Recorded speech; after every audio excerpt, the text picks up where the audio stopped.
The Gilded Age Season 3 Episode 1 glued me to my sit and reminded me why I love this series so much. And now that we have all the news about what will happen in Episode 2, I'm even more hyped for the entire season. So, let's talk about it. First of all, can we just talk about how Gladys is finally stepping out of Bertha's iron grip? Like, we've seen for 2 long seasons now how Bertha basically micromanages every inch of Gladys's life. And yes, Bertha is a power player. There is no doubt there whatsoever. But let's be real. When it comes to this Duke marriage business, she has become too much. Bertha wants nothing more than to secure a title for her daughter, and she's willing to throw her into the arms of the Duke that Gladys has no interest in to make that happen.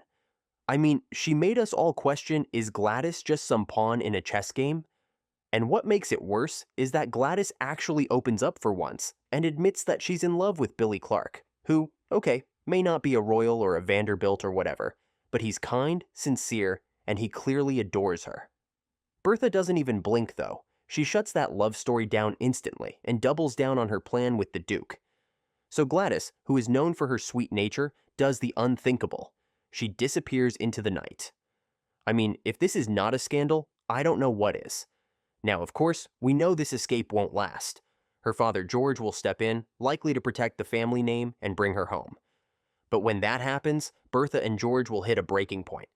This isn't just a family squabble anymore. This is about control, and George is starting to see that Bertha's obsession with social status might actually destroy their daughter.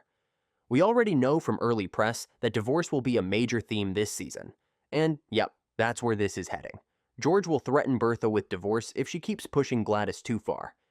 And I don't know about you guys, but this storyline already breaks my heart, because despite their issues, George and Bertha are still my favorite couple on the show to this day, and I can't imagine them going their separate ways. And let's not forget, divorce in the Gilded Age wasn't some quick Vegas ceremony. For a woman especially, it was like social death. Divorced women were often cast out of polite society. Even mentioning divorce could be enough to get you whispered about at every dinner table.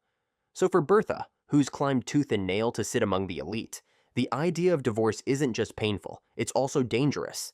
And yet, here we are. The cracks are already showing. Plus, we just saw what's happening with the Fanes. Aurora's husband asking for a divorce? Like, what? I gasped. Divorce in the 1880s was practically a scandal with a capital S, especially for women.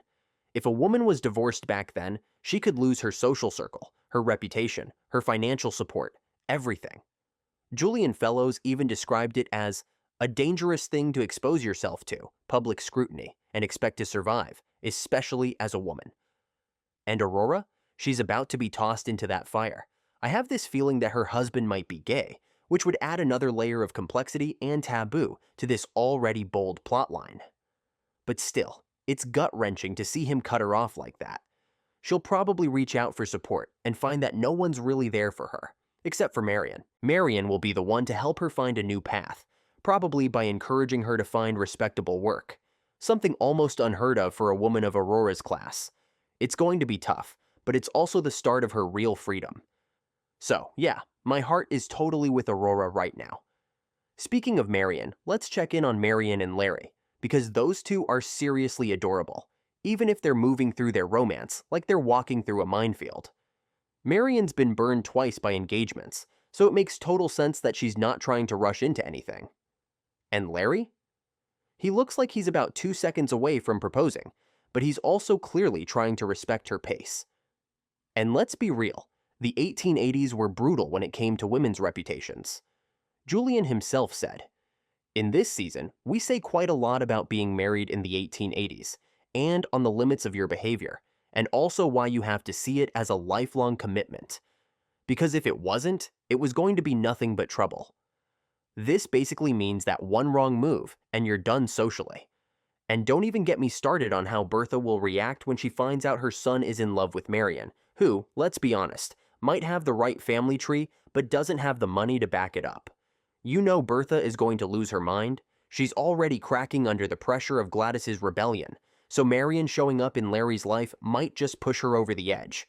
But honestly, none of this compares to what Peggy is going through. Her health is clearly declining, and I'm guessing it's a severe illness, maybe pneumonia, which could be deadly back then. But even worse is how she's being treated. That moment where the family doctor refuses to treat her just because she's black? My blood was boiling. And unfortunately, we're about to see even more of that. She'll eventually be seen by a black doctor who will say she needs hospital care. But that care comes with more barriers, more racism, and more pain.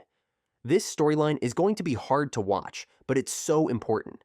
It's showing us just how deep the discrimination ran in this era, and how even something as simple as getting medical help was a battle if you were black. And this makes me so mad. Needless to say, episode 2 will be a roller coaster, and I'm extremely excited for it. But let me know what you think about it. For more weekly updates and analysis on Gilded Age Season 3, make sure to like and follow. Meanwhile, the video on the screen might also interest you.